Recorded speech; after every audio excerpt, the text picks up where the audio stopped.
जय भीम, जय भारत, जय संविधान। में अम्बेडकर नेशन से गौतम रत्ना और आज हमारे स्टूडियो में भंते विमल तिस आए हुए हैं श्रावस्ती से।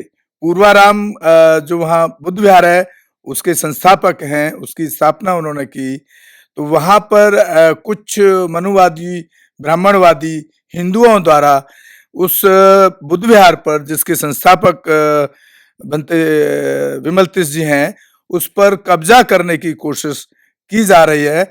उसी के लिए वो हमारे चैनल पर अपनी बात रखने और देश के लोगों के सामने बात रखने के लिए हमारे स्टूडियो पहुंचे हैं। तो भंते जी, बहुत बहुत स्वागत है आपका हमारे अम्बेडकर नेशन चैनल पर।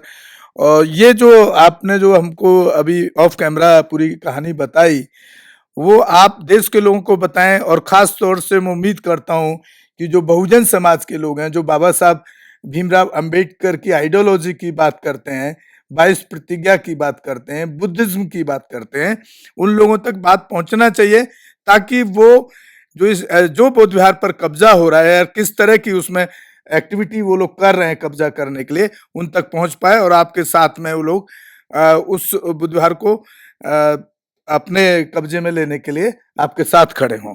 तो आप प्लीज दर्शकों को बताएं।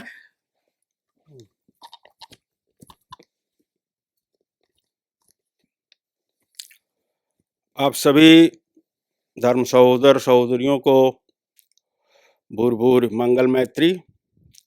मैं भंते विमल तिस, संस्थापक पूर्वाराम महाविहार, उत्तर प्रदेश। भगवान बुद्ध के महान शिक्षाओं की प्रेरणा में मैं श्रीलंका परंपरा से दीक्षित होकर के और शील साधना के अभ्यास में, सूत्रों के अध्ययन में, बाबा साहब के वाङ्मय के पारायण में जो कुछ पाया, जो कुछ मिला, जो कुछ हमें अवबोध हुआ, उससे अभिभूत होकर के मैं तथागत बुद्ध की शरणागत विगत लगभग 20 वर्षों से अपनी साधना अभ्यास के साथ साथ पूरे भारत भ्रमण और अपने समाज के प्रति जो हमारी अंतर्वेदना है कि ये समाज बाबा साहब के अनुशासन में बुद्ध के इस पवित्र और शांतिपूर्ण मार्ग पर कैसे आगे बढ़े, भारत में सद्धर्म की पुनर्प्रतिष्ठता पूरी परिशुद्धता से कैसे हो, इसी प्रयास में मैं लगा रहा। और इसी क्रम में मैं शोषित परित्यक्त प्राचीन अपना जो पूर्वाराम महाविहार है, जो कि माता विशाखा के द्वारा बड़ी श्रद्धा के साथ दान अर्पित किया गया था, वहाँ पर मैं जिलाधिकारी और स्थानीय सांसद और समर्थ जनता के सहयोग से अपने साधना अभ्यास के लिए रहना शुरू किया।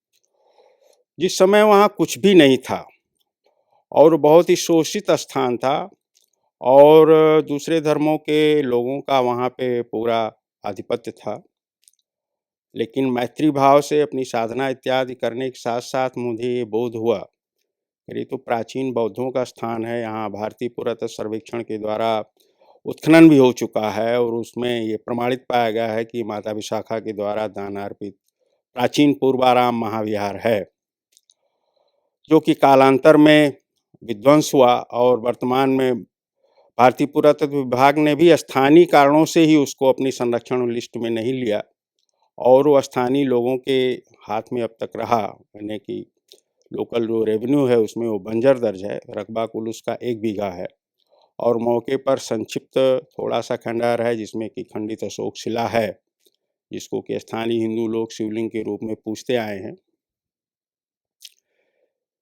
इन सबसे निर्लिप्त मैंने अपनी वहाँ साधना अभ्यास के साथ जब गतिविधियाँ शुरू की तो विश्व बौद्धों को सूचना मिली, उनका समागम होने लगा। तो और मुझे कर्तव्य बोध जगा कि अपना प्राचीन बौद्ध स्थल और इस दुरावस्था में है, इसको हमें इस योग्य पुनः जो है सुविधाजनक ढंग से निर्मित करना चाहिए कि आने जाने वाले बौद्ध यात्रियों और श्रद्धालुओं को सुविधाजनक ढंग से यहाँ ध्यान साधना पूजा इत्यादि करने का सुविधा मिले।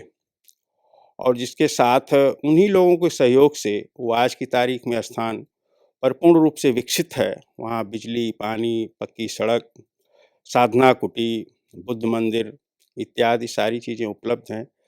पास में ही 1 बीघा रजिस्ट्रीशुदा बैनामा खरीद करके उसी के साथ उसमें भी जो है रेजिडेंशियल और गंभीर साधकों के लिए व्यवस्था की जा चुकी है। ये एक उपलब्धि पूरे मैत्री भावना के साथ बिना कोई लड़ाई झगड़ा किए, कोर्ट कचहरी के चक्कर हुए, ये सारी चीज़ें हमने वहाँ के लोगों को अपने विश्वास में लेते हुए, हिंदू भाइयों को भी अपने विश्वास में लेते हुए हमने संपन्न कर दिया। सारी चीज़ें बहुत अच्छे से चल रही थीं। जो 1 बीघा ज़मीन हमने लिया था उसका शेष रकबा 12 बीघा उस नंबर में और था, जिसको कि बेचने के लिए उसका मालिक हमको बार-बार निवेदन करता था। तो मुझे चूँकि ऐसा कोई सपोर्ट नहीं था, इतने समर्थ उपासक नहीं थे हमारे पास कि उनसे मैं वो ज़मीन खरीदवा सकता। तो पूर्वाराम के भविष्य के लिए वहीं के स्थानीय बौद्ध मठाधीश थाईलैंड के भंते खोमशरण, जो कि वहाँ आते-जाते थे, बहुत ही प्रेरित थे पूर्वाराम से और पूर्वाराम के लिए वो कुछ प्लानिंग भी करते थे, जिसके तहत उन्होंने अपना अलग से अपने प्लाट पर उसके पहले ही समानांतर एक बैनर लगा रखा था, याटचाई फुप्फाराम। चूँकि ये ट्रेडिशनल बुद्धिस्ट हैं और अपने भारत में ये हम भारतीयों के लिए, भारत में धर्म को खड़ा करने के लिए या किसी भी तरह के कल्याणकारी कार्यक्रम के लिए नहीं, ये 20 साल से इन विदेशियों के बीच में हमने रह के देख लिया है। जो कोई एक विदेशी संस्था या मंदिर होगा जहाँ से धर्म के लिए काम हो रहा है और जन कल्याणकारी काम हो रहे हैं, बाकी सब केवल अपनी मठाधीशी और अपनी ट्रेडिशन को स्टैंड करने के लिए काम कर रहे हैं और ऐशो-आराम और विशेष रूप से इनके जो देश के लोग आते हैं उनको बिल्कुल ब्रेन वॉश करके भारतीय जनता, भारत के लोगों, भारत की सरकार के खिलाफ ब्रेन वॉश करके और सारा जो डोनेशन हम भारत के लिए आता है, शिक्षा के लिए आता है, धर्म के प्रचार-प्रसार के लिए आता है, उसको ये लोग हाईजैक कर लेते हैं। और इसका सबसे बड़ा प्रमाण है, किसी भी विदेशी बुद्धिस्ट मॉनेस्ट्री में जाइए, तो वहाँ जो बुरे आचरण के हिंदू हैं, उन्हीं को ये अपने समीप रखते हैं, उन्हीं से सारा काम संपादित करवाते हैं। जो अच्छे लोग हैं, अच्छे भारतीय हैं, जो बुद्ध ज्ञान को जानना समझना चाहते हैं, उसकी सुविधाओं से वंचित हैं, उनको कोई सहयोग नहीं मिल रहा है, सहारा नहीं है बुद्ध का ज्ञान सीखने समझने के लिए, उनके लिए लोग कोई सुविधा नहीं देते हैं। और हम जैसे जो कर्मठ और सूक्ष्मदर्शी भिक्षु शासन में हैं, उनसे तो ये लोग बहुत घबराते हैं। लेकिन फिर भी चूँकि उन भंते जी से हमारी मैत्री थी और उन्होंने काफ़ी हमको आश्वासन दे रखे थे कि हम पूर्वाराम के लिए ये करेंगे, वो करेंगे। तो जब ये ज़मीन का अवसर आया तो ज़मीन के लिए उनको हमने प्रेरित किया। यही प्रेरणा हमारे गले की फांस बन गई। यहीं से खेल शुरू हुआ और ज़मीन के मालिक से कनेक्ट होते ही वो अपने पूर्व परिचित 2 बदमाशों को लगाए, वहाँ गोरखपुर के हैं वो, ब्राह्मण हैं वो, और जो कि इनके बीएचयू यूनिवर्सिटी में क्लासमेट रहे हैं। यानी कि लंगोटिया यार, इनके सब लाल पीले काले का कर्मों में वो शामिल रहे हैं। और अच्छा खासा जो बुद्ध के क्षेत्र में अंतर्राष्ट्रीय धर्म का जो धंधा चलता है, जो जगलरी होती है, उसके ये सब इंस्ट्रूमेंट हैं, उस सिस्टम के जो हैं ये अंग हैं। और भारत में प्राचीन जगहों के नाम पर, हम भारतीयों के नाम पर एक प्रायोजित ढंग से कार्यक्रम चला करके और वैश्विक जो दान का प्रवाह भारत के लिए है, उसको ये लोग हाईजैक करते रहते हैं। इसी क्रम में जैसे ही इनको पूर्वाराम पर हमने इनवाइट किया, तो इनको एक रास्ता मिल गया इनकी पूर्व योजना के अनुसार और इन्होंने 2 अपने उन बदमाश भारतीयों को लगा करके और उनकी फर्जी संस्था के नाम वो ज़मीन खरीदवा लिया। और 19 नवंबर 2019 को पूर्वाराम जो मेन प्राचीन जगह है, उसकी उत्तर दिशा में ज़बरदस्ती आरसीसी पिलर और दीवार लगा करके और गेट खड़ा कर दिया, उसको कब्जा करने की नीयत से। विवाद वहीं से शुरू हुआ और फिर उसके बाद शासन प्रशासन और सारी चीज़ों को हम करते हुए और बौद्ध जो संस्थाएं हैं, बौद्ध जो लोग हैं, उनको प्रेरित करते हुए अब तक सारे प्रयास असफल रहे हमारे, कहीं से कोई न सहयोग मिला, ना क्या कहते हैं न्याय मिला और न संरक्षण मिला। परिणाम ये निकला कि कोविड पीरियड में हम गोरखपुर के एक नंद बौद्ध हैं, उनकी 2 लड़कियाँ और मैं और एक गाँव का लड़का अनूप, ये हम लोग कोविड पीरियड में किसी तरह टाइम पास कर रहे थे। ध्यान, पूजा इत्यादि व्यक्तिगत सारी चीज़ें चल रही थी और उसी बीच में इनके षड्यंत्र का विस्तार हुआ और वो जो नंद बौद्ध है और जो अनूप पासवान है गाँव का, वो दोनों डील कर लिया गया और डील करके पूरी प्लानिंग के तहत 8 जून 2021 को माँ ब्लांचिंग के द्वारा मेरी हत्या का षड्यंत्र हुआ और 8-9 बजे रात को हमला हुआ। थाना-वाना सब डील हो गया था। एसपी के दबाव से किसी तरह जो है थाना एक्टिव हुआ और वो लोग ले गए। 3 दिन तक हमको बिना किसी क्या कहते हैं उसके जो है कानूनी प्रक्रिया के जबरन जो है हमको थाने पर रोके रहे। ना मेरी डॉक्टरी हुई, ना एफआईआर लिखी गई, इतनी बड़ी वारदात की। और उल्टे हमको 3 दिन मानसिक रूप से बुरी तरह से प्रताड़ित किया गया और ये बात पूरी तरह से मेरे ज़हन में बैठाई गई कि ज़रा-सा हम हिलेंगे डुलेंगे तो हम जेल चले जाएँगे और वो 2 लड़कियाँ जो नंद बौद्ध की थीं, वो गलत बयानी दे रही थीं और आपकी भलाई इसी में है कि उस स्थान छोड़ दो और आप चले जाओ। और इस तरह से हमको मानसिक रूप से प्रताड़ित करके और वहाँ से 11 जून को निष्कासित कर दिया गया। एक भी सामान हम लेके वहाँ से नहीं आए। भरा पूरा आश्रम सर्व सुविधा संपन्न हमको छोड़ देना पड़ा और उसके बाद वहाँ पर इन लोगों का पूरा कब्ज़ा हो गया और मजबूर हो कर के हम सीजीएम कोर्ट में गए, लेकिन वहाँ से अब तक कोई रिज़ल्ट नहीं निकला है। इन्होंने इस घटना के पहले ही 2 फर्जी केस हमारे ऊपर कर रखे हैं। एक तो एसडीएम के द्वारा 1.25 करोड़ जुर्माने के साथ कि इन्होंने जो है सरकारी ज़मीन कब्ज़ा करके उसका स्वरूप बदल दिया है और बेदखली का मुकदमा। और दूसरा जो है उसी गाँव की एक वृद्ध महिला को हकूकी का मुकदमा। ये 2 मुकदमे जिसके सहारे इन्होंने हमारी प्रशासनिक प्रक्रिया को बाधित किया। जब कोई हम प्रशासनिक प्रयास करते थे सीएम योगी से या और उच्च स्तरों से और वो रिपोर्ट आती थी तो यहाँ से यही लगा करके भेज देते थे कि संबंधित मामला जो है न्यायालय में विचाराधीन है, इसलिए इस पर कोई एक्शन नहीं लिया जा सकता। इस तरह से 8 जून 11 जून 21 की घटना के पहले हमारे प्रशासनिक प्रयास कोलैप्स किए जाते रहे और उस घटना के बाद जब हमने प्रयास किया तो उन्होंने नई कहानी बनाया कि ये भिक्षु कहीं बाहर से आया और इसने हिंदू स्थान को बौद्ध स्थान बना दिया, इसलिए जो है गांव की जनता इसने नाराज़ रहती थी और इनका चाल चलन ठीक नहीं था, इसलिए गांव वालों ने इनको भगा दिया। गांव वालों ने इनको हटा दिया। वहाँ अमन और शांति है, किसी तरह के प्रशासनिक हस्तक्षेप की ज़रूरत नहीं है और इनके विरुद्ध वो बेदखली वाला मुकदमा जो है और जो सीजीएम कोर्ट में हमने दायर कर रखे हैं उनका हवाला दे करके कहा जा सकता है कि वे मामला न्यायालय में विचाराधीन है और इस पर कोई एक्शन नहीं लिया जा सकता। वहाँ अमन और शांति किसी तरह के प्रशासनिक कार्रवाई की आवश्यकता नहीं है।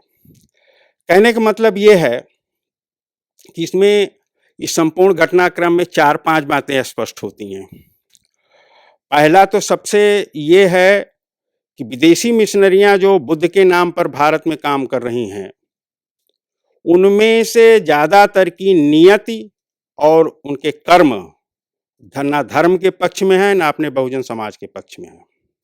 ये मैं प्रमाण के साथ, दावे के साथ कह सकता हूँ। दूसरा ये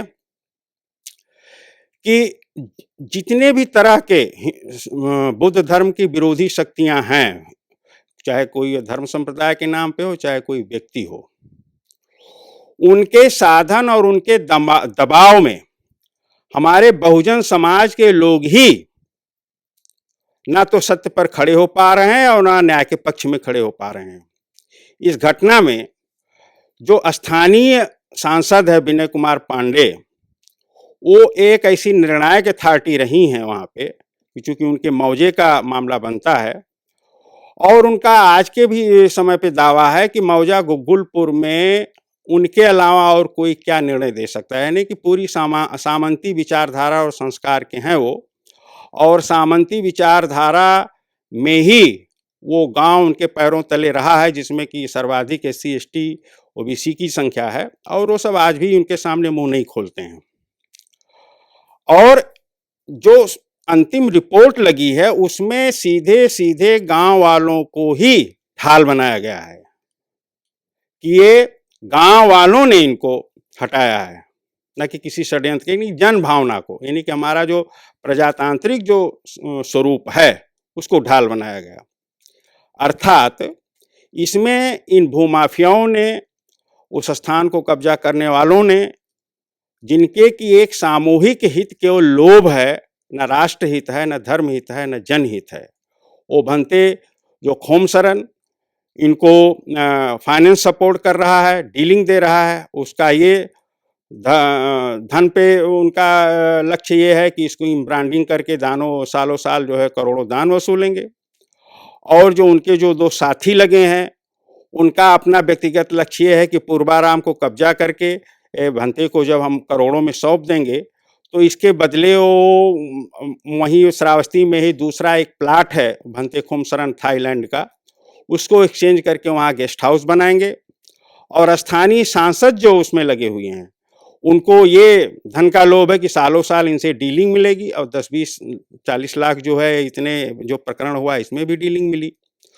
क्योंकि हमसे ये लोग कुछ नहीं पाते थे, विशेष रूप से सांसद जी भी हमसे कुछ नहीं पाते थे, अपेक्षाएं थी उनकी लेकिन कुछ नहीं पाते, क्योंकि हमारे पास इतना आता भी नहीं था, और जो आता भी था वो दान का पवित्र धन वहीं अर्पित कर देते थे, वहीं लगा देते थे। किसी जगलर बदमाश को हम क्यों देंगे, चूंकि हम गलत काम तो करते नहीं थे वहाँ पे। तो इस तरह से इनके सब विचार मत और लक्ष्य इकट्ठे हो करके ये हुआ, और इसमें यूनाइट होकर के इस षड्यंत्र को इन्होंने पूरा किया। और मजे की बात यह है कि इसमें जो सबसे निचले स्तर पर एक्शन है, लड़ाई झगड़े वाला, गाली गलौज वाला, मारपीट वाला जो काम है, ये सारे के सारे अपने ओबीसी और एससी एसटी के समाज के लोग कर रहे हैं, उनके हथियार बने हुए हैं।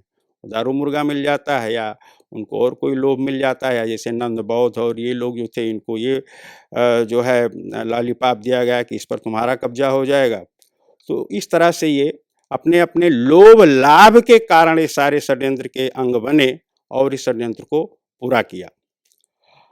और बड़ी खूबसूरती के साथ अब यहीं पर ये चीज विश्लेषण करने से स्पष्ट होती है कि भ्रष्टाचार का आलम, योगी बाबा बड़ा लंबा चौड़ा इस पर जो है दावा ठोंकते हैं, छाती पीटते हैं कि भ्रष्टाचार मुक्त है। एक इसी का सीबीआई या जो उच्च स्तर जो जांच राष्ट्रीय एजेंसियां जांच करा लिया जाए इस प्रकरण का, तो सारा का सारा दूध का दूध पानी का पानी फिर जाएगा। मैं यहाँ तो बनते जी मोदी जी भी तो उनको क्लीन चिट देते हैं, योगी जी को देते रहे वो सारी जमीनी सच्चाई से बहुत दूर। जमीनी सच्चाई ये है कि बीजेपी का जो स्थानीय कार्यकर्ता है वहां से लेकर के सब पैसा खोज रहे हैं, और जिसका जहां जो दांव पड़ता है वहां दांव अपना चलाते हैं, और जिसकी गरज फंसती है वो उगलता भी है, देता भी है। क्या करे भाई, लेकिन चूंकि मेरे पास धन है ही नहीं तो मैं दूं कहां से, और मैं गृह त्यागी भिक्षु, जब से घर बार छोड़ा घर से कोई संबंध नहीं रहा। पैसे के लिए कभी हम कहीं ना कोई राजनीति की ना कुछ ऐसा किया। शील साधना प्रज्ञा में जो हमको शीतल शांति और अवबोध हुआ, 2 बार के पालित सुत्तों के पारायण के साथ साथ मैं उसमें संतुष्ट हो गया, तृप्त हो गया। पैसे और धन और यश और उसकी कोई ख्वाहिश ही नहीं रही। और स्टार्टिंग टाइम में पूर्वाराम पे बड़ा कष्टप्रद जीवन रहा। सांप बिच्छुओं के बीच में हम 2.5-3 महीने भिक्षाटन करके खाए, गांव के बच्चों को पढ़ाते थे। अभी तो जो बौद्ध लोग जुड़े वहां आने जाने लगे तो धीरे धीरे सुविधाएं हो गई। 6 साल तक मैं बिना बिजली के रहा उस स्थान पे, आपको समझना चाहिए। लेकिन मैं चूंकि श्रमण धर्म में पका हुआ था, श्रीलंका बर्मा प्रवास इत्यादि में, नेपाल प्रवास इत्यादि में, तो वो कष्ट मेरे लिए कष्ट नहीं था, वो मेरी साधना का अंग था, और मेरी साधना वहाँ बहुत अच्छे से चलती थी। तो इस तरह से समाज को ये समझना चाहिए कि बदमाश किस्म के जो इस तरह से लोग हैं वो संगठित हो करके कैसे बड़ी खूबसूरती के साथ प्रशासनिक व्यवस्था को अपनी ढाल बना लेते हैं, और न्यायिक व्यवस्था को हथियार बना लेते हैं, और प्रजातांत्रिक जो जन आवाज है उसको अपनी ढाल बना करके वो बड़े से बड़े अपराध को संपन्न करते हैं। बनते जी, इसमें आप क्योंकि मैं अब समझ रहा हूँ बहुजन, जैसे कहा जा रहा है कि बहुजन समाज काफी जागरूक हो रहा है और बौद्ध धर्म के प्रति, जैसा अभी दिल्ली में भी एक बहुत बड़ा प्रोग्राम 10,000 लोगों ने बुद्ध की दीक्षा ली है। तो आपने ऐसे जो बहुजन समाज के एक्टिविस्ट हैं, चाहे उसमें मंत्री हो या मीडिया हो या एडवोकेट हो, ऐसे लोगों की मदद आपने नहीं ली या इनको संपर्क आपका कोई नहीं बन पाया, या आपकी इस लेवल पर, क्योंकि आप यूपी से बिलोंग करते हैं और इस तरह के लोग ज़्यादातर दिल्ली बैठे हैं, तो इस तरह के लोगों से आपका संपर्क नहीं बन पाया जिसमें कि आपको वो कुछ कानूनी मदद या आर्थिक रूप में या तन मन धन से जो मदद होनी चाहिए वो कहीं से नहीं मिल पाई आपको इसके अंदर?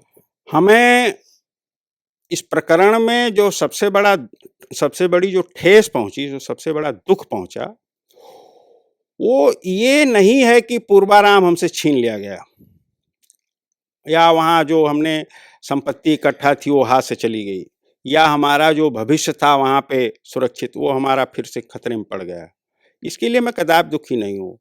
मैं केवल और केवल इसलिए दुखी हूँ कि एक प्राचीन बौद्ध स्थल अपने हाथ में ससम्मान और संवैधानिक अधिकार से आया और वो हाथ से चला जा रहा है, चला गया, और संपूर्ण बौद्ध समाज, इतनी बड़ी-बड़ी बौद्ध संस्थाएं और इतना अच्छा मूवमेंट चलाने वाले और अपने बौद्ध धर्म की जगहों को कब्जा करने के लिए, पुनर्बहाली के लिए गला फाड़-फाड़ कर चिल्लाने वाले, जिस तरह से अयोध्या पर भी लोग हाँ, सुप्रीम कोर्ट गए कि अयोध्या बौद्ध नगरी है, साकेत उन ऐसे अधिकतम लोगों से स्थानीय स्तर से लेके दिल्ली स्तर तक, बोधगया तक जो संस्थाएं हैं, जो मूवमेंट हैं, जो संबंधित विभूतियां हैं, सबको हमने प्रमाण सहित जो है दस्तावेज भेजे, उनसे रिक्वेस्ट किया और कि आप इस पर एक्शन लीजिए, और कुछ ना हो पीएम मोदी और सीएम योगी को फोन करके ही कुछ कहिए, डीएम को ही फोन कीजिए।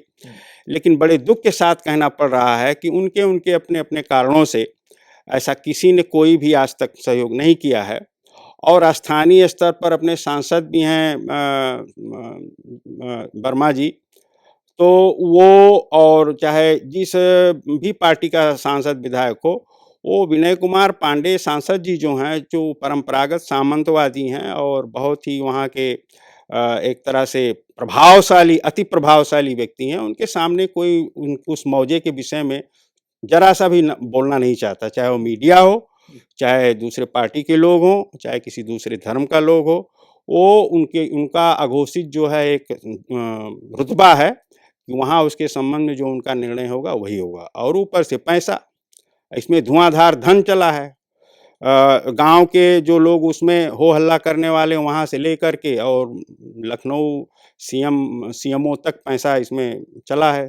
चूंकि हम सीएम से 4 बार मिल चुके हैं, सीधे मिले हैं, जनता दरबार में मिले हैं, उनके सचिव से मिला, और जो प्रशासनिक अधिकारी हैं लखनऊ में जो बैठते हैं, मंडल पे जो बैठते हैं, जिले पे जो बैठते हैं, ना जाने कितने बार मिला। सबकी केवल सिंपैथी मिली, जमीन पर कोई काम नहीं हुआ। तो इसलिए आप प्रशासन से उम्मीद मुझे बनते जी नहीं लगता है, क्योंकि जो देश का जो हमारा प्रधानमंत्री है वो विदेश जाके भले ही कहते हैं मैं बुद्ध की धरती से आया हूँ, मेरे यहाँ पे बुद्ध की धरती से आया हूँ, लेकिन जब वो भारत में आ जाते हैं तो बुद्ध के खिलाफ ही वो काम करते हैं। हमें मोदी योगी से कोई शिकायत नहीं है। तो प्रशासन तो उन्हीं के हाथ में चल रहा है। हमें शिकायत है अपने ही लोगों से। जो हमारा जो बौद्ध समाज है, हमारा जो बौद्ध मूवमेंट है, बाबा साहब के आश्रय से जो लोग ऊंचाइयों को पा चुके हैं, जो लोग ऊंचाइयों को पाने की दिशा में हैं, इन सब से मेरा ये निवेदन है कि जरा आप इस पर विचार कीजिए कि जब आप ऐसे विषय पर भी एक मत हो करके अपनी शक्ति का प्रदर्शन नहीं कर सकते हो, तो आपको साम दाम दंड भेद नीति लगा करके, इसे तोड़ करके, बांट करके, फंसा करके, और चाहे मोदी राज हो, चाहे योगी राज हो, चाहे आने वाले समय तो राज करेंगे ही। और इनका राज करना उतना हानिकारक नहीं है जितना कि हानिकारक ये है हम लोगों का बिखराव, हम लोगों का टूटना, हम लोगों का बिकाऊपन, हम लोगों की शुतुरमुर्गी चाल, हम लोगों का आत्मकृच्छाचार, कि हम अपने लोगों पर होते हुए जुल्म को अनदेखा करते हैं। हम सामने खड़ी हुई समस्या, मुंबई खड़ी हुई समस्या से मुंह मोड़ करके जो है दाएं बाएं मुड़ जाते हैं। ये बहुत बड़ा जो है अंधकारमय भविष्य है इसका। और भारत में सद्धर्म की पुनर्प्रतिष्ठा की वेला में ही इस तरह के जो तथ्य आ रहे हैं सामने, उससे बड़ा हम जैसे भिक्षुओं के लिए बड़ा ही अंधकारमय भविष्य दिखता है कि बाबा साहब का मिशन कैसे पूरा होगा। और बाबा साहब के मिशन में ऐसा थोड़ी है कि समाज के कोई एक वर्ग है। बाबा साहब तो इतनी विराट व्यक्तित्व है कि पूरा भारत ही नहीं, पूरा विश्व उनके व्यक्तित्व में समाहित होता है। और बाबा साहब को किसी जाति वर्ग विशेष के लिए ही प्रतिबद्ध करना हमें शोभा भी नहीं देता है, इतनी विराट व्यक्तित्व को। जैसे कि भगवान बुद्ध का जो विराट व्यक्तित्व है, उसको किसी पंथ संप्रदाय देश में बांधा जा सकता है क्या? ऐसे ही अपने बाबा साहब का भी व्यक्तित्व है। लेकिन अब जो ये विषय है, जिस विषय पर हम आपके चैनल पर आए हैं, उस पर हम यही कहना चाहेंगे कि अभी भी समय है और पूर्वाराम पर हमारा जो वैधानिक अधिकार है, बौद्ध समाज को वैधानिक अधिकार है, वो भी ठोस है। बस केवल और केवल इस बात की ज़रूरत है कि जो उन्होंने ढाल बनाया है जन भावना को, अर्थात गाँव के लोगों को, उसकी काट ये है कि हमारा बौद्ध समाज वहाँ जाके अपना पूजा पाठ करना शुरू कर दे। वहाँ लड़ाई झगड़ा बिल्कुल नहीं करना है। पूरे अधिकार के साथ जाके वहाँ पूजा पाठ करना शुरू कर दे, डीएम एसडीएम से मिले, संबंधित लोगों से मिले, अपना पक्ष वहाँ मजबूती के साथ रखे, बस। और जो लोग हमको नज़दीक से जानते हैं, हमारे अंदर कोई दोष देखते हैं, तो हमें बिल्कुल ज़रूरत नहीं है पूर्वाराम की। लेकिन यहाँ लड़ाई धर्म की है, देशी-विदेशी की है।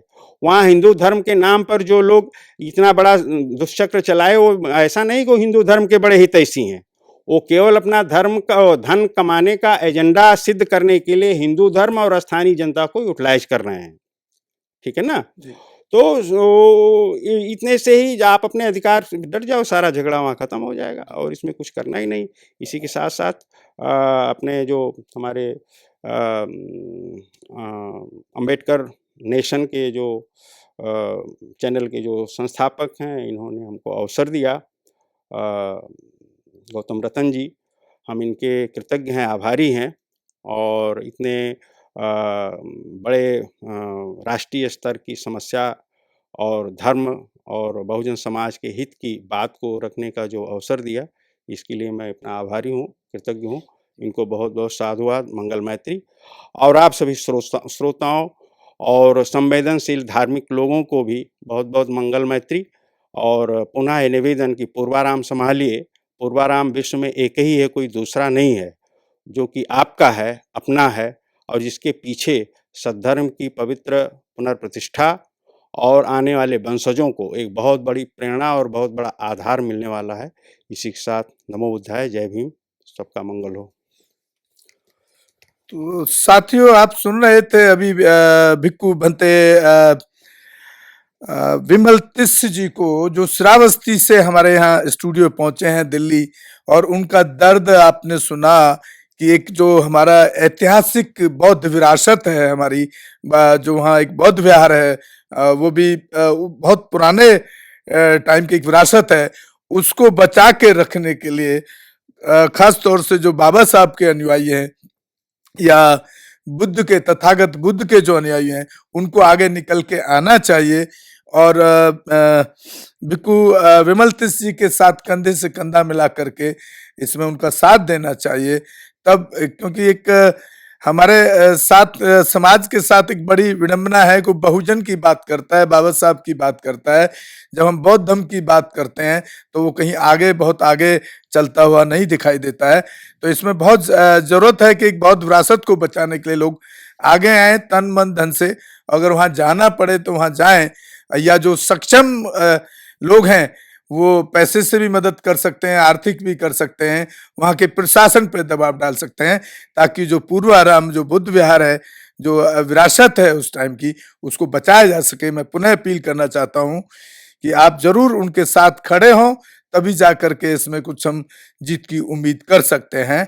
और आप हमारे चैनल को ज्यादा से ज्यादा शेयर और सब्सक्राइब करें, ज्यादा से ज्यादा लोगों तक पहुंचाएं, ताकि हम बाबा साहब भीमराव अंबेडकर के विचारों और बुद्ध के विचारों तक पूरे दुनिया में फैलाने का काम सुचारू रूप से और एक पॉजिटिव उसके साथ में हम करते रहे।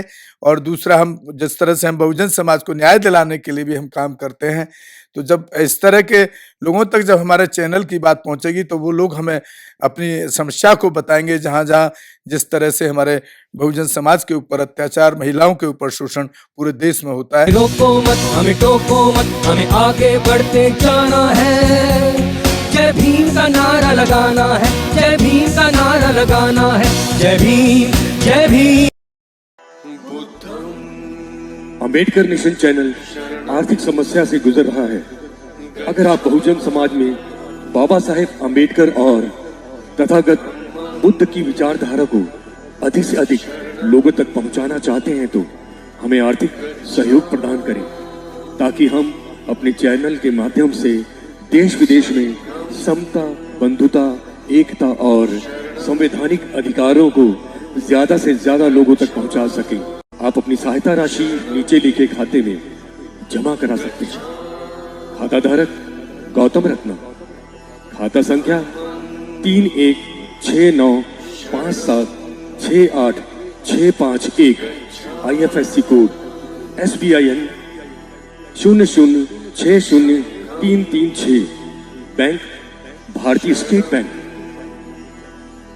आप हमारे बैंक खाते का विवरण स्क्रीन पर भी देख सकते हैं। Hello friends, hi everyone, welcome to Rose Cinema, Rose Cinema पे आपका स्वागत है। जहां आपको देखने को मिलेगा hosting, action, comedy, suspense, sting, untold story. हमारे चैनल रोज सिनेमा को लाइक, शेयर एंड सब्सक्राइब करना मत भूलिएगा। भूलिए।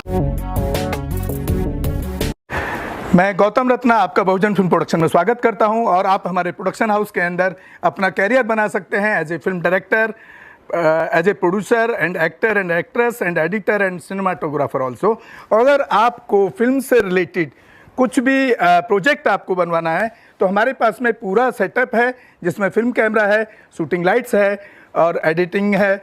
सारा A to Z एक ही जगह पर आपको हमारे यहाँ पर मिल जाएगा। तो दोस्तों, आप हमें कांटेक्ट कर सकते हैं हमारे नंबर्स पर 9810085714 और 8510005714। हमारे वेबसाइट पे विजिट कर सकते हैं www.filmserviceindia.com और हमें मेल भी कर सकते हैं gautamfilmsproduction@gmail.com पर। धन्यवाद।